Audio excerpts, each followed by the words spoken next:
안녕하세요. 기자왕 김기자 채널 김태현입니다. 오늘은 또 오랜만에 신동희 변호사님 모시고 제 채널에서는 가장 큰 이슈죠. 대여계좌 문제에 대해서 한번 이게 법적으로 어떻게 처벌되는지 궁금해하시는 분들이 많아서 그 부분 한번 얘기해 보도록 하겠습니다. 이 대여계좌 문제가 뭐 굉장히 논란은 되고 그 BJ한테 도덕적인 타격은 굉장히 많이 가고 있지만 이게 실질적으로 법적인 처벌까지 가기는 어렵지 않냐라는 분들이 많은데 그 부분에 대해서 혹시 어떻게 생각하시는지. 일단은 결론부터 말씀드리면 법적으로 충분히 처벌받을 수 있는 행위에 해당하고요. 예. 이제 어떤 법에 저촉되어서 처벌받을 수 있는지는 지금 이제 차근차근 이야기 드리도록 하겠습니다. 그들은 이제 단순히 나는 배너만 걸었을 뿐이다 라고 하는데 뭐 그 안에서는 뭐 죽장 혹은 뭐 죽창 또는 뭐 롤링 방식 그리고 단순히 배너에 대한 광고비 뭐 월에 뭐 2천 3천만 원을 받는 경우가 있는데 그런 경우에 대해서 뭐 세부적으로 한번 설명을 같이 해볼까요? 한번 어떻게 그 처벌이 될 수 있을까요? 이분들이?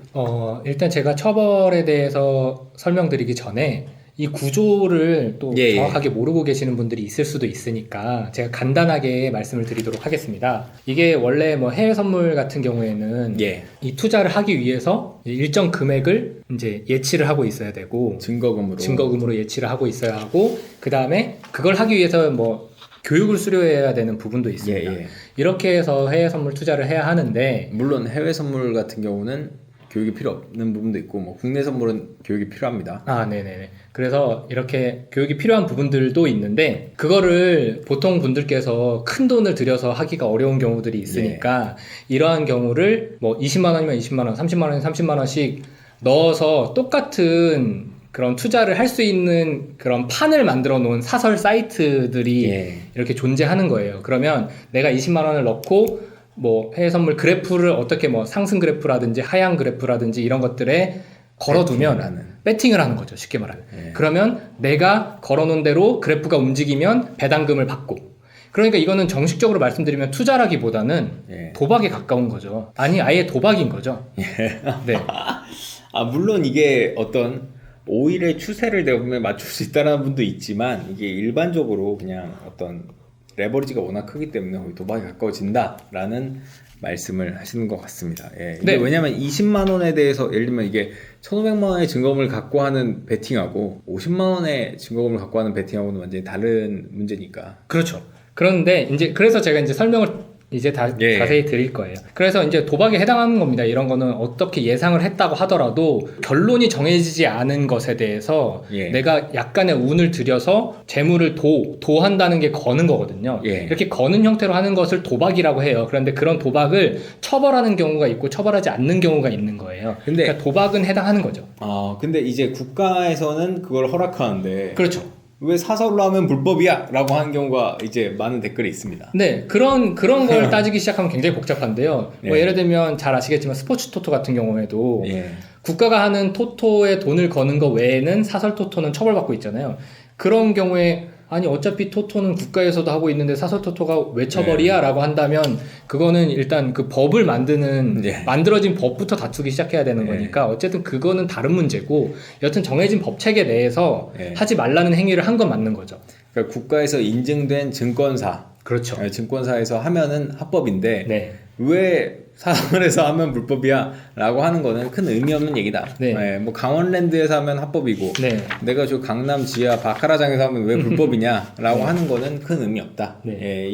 여기까지 다투기 시작하면 너무 복잡하기 때문에 이건 법 철학적인 문제고 그렇다면 운에 의해서 많이 좌지우지 된다라는 부분이 있는데 왜 금융투자업에서는 도박이 아니고 왜 우리끼리 그냥 한번 화투 한번 치면 왜 도박이냐? 그래서 이제 도박 행위가 아니라는 것은 아니고 처벌받지 않는 도박 행위라는 말씀을 드린 건데요.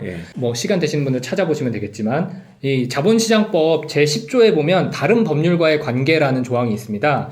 해당 조항에는 제10조 제2항에 보면 금융투자업자가 금융투자업을 영위하는 경우에는 형법 제246조를 적용하지 아니한다 라고 되어 있거든요. 형법 제246조가 바로 도박죄에 해당하는 조항입니다. 그래서 이 법에 의해서 허가를 받은 경우에는 이게 도박과 같은 행위에 해당하더라도 도박죄로 처벌하지 않겠다라는 조항이 있기 때문에 처벌되지 않는 거죠. 여기 유튜브에 그 모의 금융인들 말고 진짜 대여 금융인들 말고 진짜 금융인들이 어떤 도박판을 영위해도 이게 합법으로 만약에 어떤 공인 받은 거면 뭐 크게 처벌받지 않는다. 그렇죠. 선물 같은 건 어쨌든 나중에 어떻게 될지 모르는 걸 예. 미리 거는 거잖아요. 예. 그러니까 형태는 도박과 유사하기 때문에 예.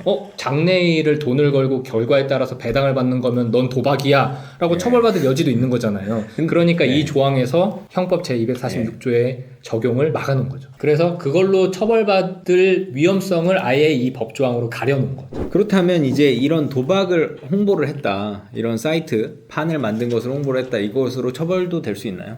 그렇죠. 일단은 처벌될 수 있는 건 크게 보면 두 가지인데요. 한 가지는 자본시장법 위반에 따른 처벌이 있을 수 있고요. 또 한 가지는 형법 위반에 따른 처벌이 있을 수 있습니다. 제가 일단 자본시장법부터 설명을 드리면요.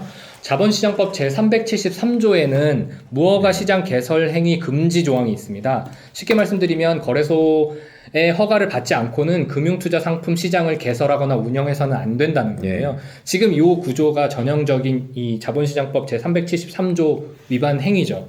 이러한 위반 행위를 같은 법 제444조 27호에서는 처벌을 하고 있어요. 그런데 이거는 그럼 그 사설 사이트를 개설한 사람만 처벌하는 거 아니냐 이렇게 생각할 수 있는데, 이렇게 이 사설 사이트를 광고하고 이 사설 사이트에 가입하고자 하는 사람들을 모아서 연결시켜주고 이런 것들이 전형적인 방조행위가 될 수 있고요. 모집책. 그렇죠. 모집책이 방조행위. 방조는 도와준다라는 개념이고요. 그런데 더 나아가서 이렇게 행위가 좀 나는 주된 운영자가 아니고 도와주는 정도라고 하더라도 그 수익을 함께 배분받고, 이 배분받는다는 것은 단순히 일정 부분을 배분받으면 전부 다 그렇다는 게 아니라 그 배분이 거의 동등한 경우, 동등하게 배분받는다던가 아니면 이 범죄에 대해서 함께 시작하고 공모했다던가 이런 게 인정되면 공동정범까지도 인정될 수 있는 거죠. 그래서 이런 자본시장법 위반이 될 수 있고요. 그리고 또 한 가지는 이제 형법에 보면 형법 제247조입니다. 247조에 보면 도박 장소 등 개설이라는 도박 장소 개설을 처벌하는 조항이 있어요. 보통 이 조항이 영리의 목적으로 도박을 하는 장소나 공간을 개설한 경우 이렇게 처벌될 수 있다라고 규정하고 있는 거거든요. 도박 개장죄에 해당하는 건데요. 도박 개장죄. 도박 개장죄는 우리가 눈으로 보는 장소가 아니더라도 흔히 인터넷으로 도박할 수 있는 그런 판을 만든 경우에도 처벌받을 수 있는 거예요. 그래서 이러한 행위를 이 도박 개장죄에 해당한다고 볼 수 있고, 똑같이 이렇게 도박 개장을 한 사람을 도와주고 총판 행위를 하고 모집하고 한 사람은 방조 혹은 공동정범으로 처벌될 수 있는 거죠. 이렇게 도박 개장을 방조했다라고 하는데, 어쨌건 그 방식이 뭐 세부적으로 들어갔을 때는 이제 죽창 혹은 죽장, 내가 잃었을 때 그 사람이 일부러 가져가는 방식, 손실에 대해서 퍼센테이지를 가져가는 방식도 있고, 이제 롤링이라고 해서 수수료를 먹는 방식도 있고, 뭐 흔하진 않지만 배너만 걸고 그거에 대해서 몇 천만 원씩 받아가는 방식도 있는데, 이 세 가지 모두 다 처벌받을 수 있는 건가요? 그냥 난 배너만 걸었다 해도 처벌받을 수 있나요? 그렇죠. 그러니까 이 수익을 어떤 형태로 배분 받았는가는 그냥 그 범죄가 이루어진 뒤에 그 수익의 배분, 내가 얼마 정도 돈을 받았다라는 부분일 뿐, 범죄는 그 배너를 걸고 홍보하는 순간 성립하는 거기 때문에 어떤 식으로 배분 받았는지는 별로 중요하지 않은 거예요. 다만 그런 요소는 나중에 재판에 가서 형량을 결정할 때 이제 양형 사유로 주장할 수 있을 뿐이죠. 범죄 행위를 도와준 것도 똑같고 그 돈의 출처도 또 범죄 중에서 나온 거고. 그렇죠. 그렇기 때문에 뭐 크게 달라질 건 없다. 뭐 그 큰 맥락에서는 달라질 게 없다. 라는 말씀으로 이해를 하면 될 것 같습니다. 두 번째로는 이게 실제로 어떻게 처벌됐는지, 판례가 있는지 사람들이 굉장히 궁금해하는 게 있는데, 왜냐면 이게 과거에 이런 대여기자를 홍보했다고 해서 막 감옥에 갔던 BJ 뭐 이런 사례가 크게 없었던 것 같아요. 그래서 궁금해하시는 분들인데 실제로 처벌되는 경우가 어떤 경우가 있는지 한번 설명해 주시면 될 것 같아요. 네, 이러한 사설 사이트를 개설 운영한 사람들은 자본시장법 위반 혹은 도박 개장죄로 처벌된 사례가 있고요. 지금 사회적으로 사실 이 부분보다 스포츠 토토 국민체육진흥법 위반인데요, 도박 개장 등 이 범죄가 훨씬 더 많이 부각돼 있고 이런 경우에 수사가 더욱 활발하게 이루어지다 보니까 그거에 대한 처벌리에는 굉장히 많이 쌓여 있는 것에 비해서 이러한 자본시장법 위반에 관련된 뭐 해외 선물이라든지 이런 사설 투자 업체들에 대한 처벌이 좀 미비한 것은 사실입니다. 그러나 전혀 처벌되지 않은 것은 아니고요. 판례들도 보면 이런 자본시장법 위반이나 도박개장죄로 처벌된 판례가 분명히 있습니다. 예, 어떤 판례가 있나요? 제가 이제 뭐 모든 판례들을 다 섭렵할 수는 없지만 지금 말씀드린 대로 이러한 형태로 이제 사설 사이트를 만들어서 모의 투자를 한 거죠. 모의 투자자들을 모집을 해서 이제 모의 투자를 하고 그 베팅에 따라서 이제 배당금을 배분해준 그런 사례에 대해서 이 자본시장법 위반, 제가 아까 말씀드렸던 조항의 위반과 도박개장죄에 해당해서 이제 징역을 받은 사례가 있고요. 1심 판례 같은 경우에는 훨씬 더 많을 텐데 지금 1심 판례가 모두 검색되는 것이 아니기 때문에 뭐 1심 판례를 제가 다 본 것은 아니고, 근데 제가 확실하게 말씀드릴 수 있는 건 처벌된 예가 있다는 겁니다. 이 모의 투자라고 하는 게 어차피 거래가 이루어지지 않는 사설 거래소의 특징이 이제 모의 투자 방식으로 베팅액을 나누기 때문에 모의 투자라고 얘기를 하신 것 같습니다. 뭐 실제로 거신 분들은 나는 돈을 내 걸었는데 왜 모의 투자라고 할 수 있지만 이게 그 어떤 시카고 실제, 선물 그렇죠. 거래소에서 네. 체결이 안 됐기 때문에 네네. 모의 투자다라고 봐드리시면 될 것 같습니다. 네네. 그 대여 기자의 홍보와 토토 총판하고 뭐 사실 같은 거 아니냐 뭐 이런 얘기도 있었는데 혹시 뭐 이게 실제로 법적으로도 비슷한 건지. 뭐 제가 단정적으로 말씀드리면 거의 완전 똑같다고 봐야죠. 완전 똑같은 형태고요. 네. 스포츠 토토 같은 경우에도 그 도박 사이트를 홍보하기 위해서 뭐 다양한 사이트에 배너를 건다든지 뭐 이렇게 홍보를 하고요. 그렇게 이제 뭐 예를 들면 웹툰 사이트라든지 뭐 이런데 배너를 거는 것뿐만 아니라 개별적으로 이제 사람들이 총판이라고 해서 거기에 이제 가입자들을 모집하고 다니는 경우도 있고요. 배너를 스스로 광고하는, 과거에는 스포츠 토토 사이트들도 사설 사이트들도 이런 식으로 인터넷 BJ들을 통해서 배너 광고를 한 사실이 있다고 들었어요. 그런데 지금은 이제 그거의 처벌 수위가 올라가니까 그런 경우는 많이 없어졌는데 이제 그게 해외 선물 사이트 홍보 배너로 약간 옮겨온 것이 아닌가 그런 생각이 들고요. 그렇기 때문에 만약에 이 사이트가 자본시장법상 인증된 사이트가 아니어서 이게 자본시장법 위반 행위임에도 불구하고 그 사이트에 접속할 수 있는 배너를 홍보하고 있는 행위는 스포츠 토토 사설 사이트를 홍보하는 행위랑 완전히 똑같은 행위이기 때문에 이거는 뭐 아주 같다고 봐야 될 것 같고요. 다만 그 적용되는 법 조항이 다를 뿐이죠. 그렇다면 실제로 처벌된 사례에서 어느 정도 형량이 나오는지 그런 걸 실제로 궁금해 하시는 것 같아요. 어느 정도 처벌을 받는지 그건 어느 정도 될까요? 일단은 제가 법정형을 먼저 말씀을 드려야 될 것 같은데요. 이 자본시장법 위반, 그러니까 무허가 시장 개설 행위를 한 사람 같은 경우에는 법정형이 5년 이하의 징역 또는 2억 원 이하의 벌금에 처한다라고 되어 있습니다. 그러니까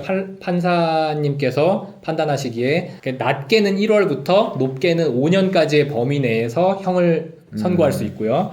그 다음에 벌금은 2억 원 이하의 범위에서 선택을 하실 수 있는 거예요. 그러면 그 사이에 어디를 선고하는 거죠? 라는 것은 다양한 양형 기준이라는 게 있습니다. 그러니까 내가 행위를 주도적으로 했는지 아니면 내가 주도적으로는 하지 않고 나는 뭐 직원에 불과했는지 나는 그냥 약간만 가담했는지 이거에 따라서 형이 좀 다를 수 있고요. 이거를 얼마만큼 오랫동안 여기서 일을 했는지 가담 기간이라고 하죠. 그 기간에 따라서 또 이 범위 내에서 형이 결정될 수 있고요.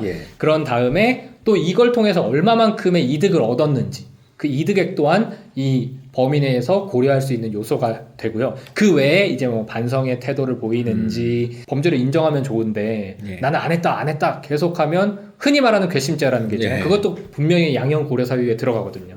그렇다던가 아니면 뭐 전과가 있는지 그런 여러 가지 고려 사유를 해서 이 5년의 범위 내에서 형을 선고할 수 있는 거죠. 2010년대 초반에 이제 판례를 제가 하나 본 거는 이 사이트를 운영한 자한테 징역 8개월 선고된 판례가 있더라고요. 그럼 어떻게 보면 5년의 범위에서 8개월이면 굉장히 적은 거 아니야? 라고 생각하시는 분이 있을 수 있는데 아마도 그분은 뭐 예를 들면 초범이었거나 아니면 뭐 반성의 기미를 보였다던가 뭐 이런 여러 가지 고려 요소가 있었을 수 있고 또 한 가지는 2010년대 초반과 현재 2020년의 사회적 분위기가 굉장히 달라요. 그러니까 그런 사설 사이트들, 도박 사이트들을 처벌하는 분위기가 지금보다 덜 했을 때였거든요. 그래서 지금은 아마 그때보다는 형량이 더 세게 나오지 않을까라는 생각을 해봅니다. 그런데 이제 2억 원 이하의 벌금이라고 하셨는데 뭐 실제로 그분들이 버는 게 뭐 많이 벌 때는 뭐 한 달에 5억 이상씩 번다고 하는데 그 2억 원 이하의 벌금이라고 하면은 이거 정말 솜방망이 처벌 아니냐라는 얘기가 나올 수도 있는데 어떻게 생각하시나요? 제가 지난번에도 다른 영상에서도 설명드린 적이 있긴 한데 이게 벌금과 추징금은 다른 거거든요. 벌금은 말 그대로 처벌을 하기 위한 페널티라고 생각하시면 돼요. 예. 처벌을 위한. 징역은 몇 년 들어가서 살아라. 네가 전에 했던 행위에 대해서 벌을 받아라 라는 예. 의미잖아요. 그리고 벌금도 네가 전에 했던 행위에 대해서 이만큼 불이익을 받아라 라는 의미에서 선고를 하는 거고, 추징은 그것과는 다른 의미예요. 추징은 벌금과 달리 너가 처벌받는 건 처벌받는 거고 그 전에 얻었던 수익은 다 토해내라, 이런 개념이거든요. 그러니까 네. 벌금을 만약에 1억을 받더라도 내가 이 범죄를 하면서 얻은 수익이 확인해보니까 한 40억 됐다. 네. 그러면 40억 추징을 때릴 수 있는 거죠. 이렇게 검사나 뭐 수사기관이 실제로 그 BJ든 그 사설 거래소를 만약에 추적을 해서 기소까지 갔다라고 한다면은 일반적으로 증거는 뭘로 잡을 수 있을까요? 뭐 현금으로 배달하니까 증거 잡기 어렵다 뭐 이런 얘기도 있는데 어떻게 생각하시는지.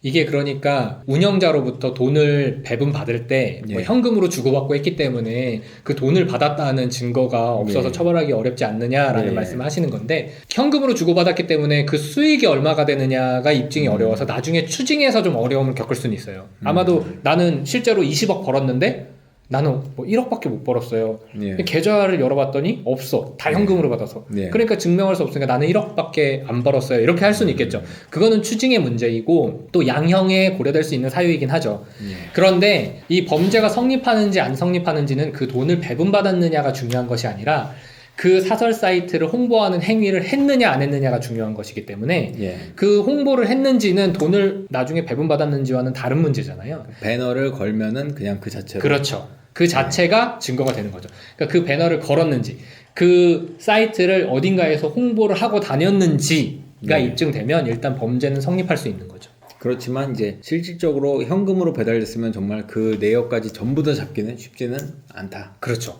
그래서 이제 제가 한편으로 생각하는 거는, 만약에 예. 그 이제 예를 들면 뭐 인터넷 BJ라든지 뭐 그런 스트리머 예. 분들께서 배너를 걸긴 걸었는데 나는 이 사이트가 그런 사설 도박 사이트인지 몰랐어. 예. 난 그냥 투자하는 사이트인 줄 알았지. 예. 라고 주장하실 수는 있을지도 몰라요. 그러나 그 부분을 내가 그래도 광고를 받고, 그 사이트는 수사기관도 뻔히 알거든요. 예. 한 번만 눌러서 들어가 봐도 아 이거는 도박 사이트구나라는 걸 들어가 보면 누구나 알 수 있는 구조기 때문에, 내가 광고를 받아서 배너를 걸었는데 들어가 보지도 않았고 이거에 대해서 전혀 모른다? 그런데 그 사이트 걸고 추천인까지 걸고 했는데 몰랐다고 하는 건 말이 안 되겠죠. 오히려 더 괘씸죄로. 그렇죠. 괘씸죄로 처벌 더 될 수도 있는 부분이겠죠. 네. 구독, 좋아요, 알림 설정까지 부탁드립니다. 20만 가자!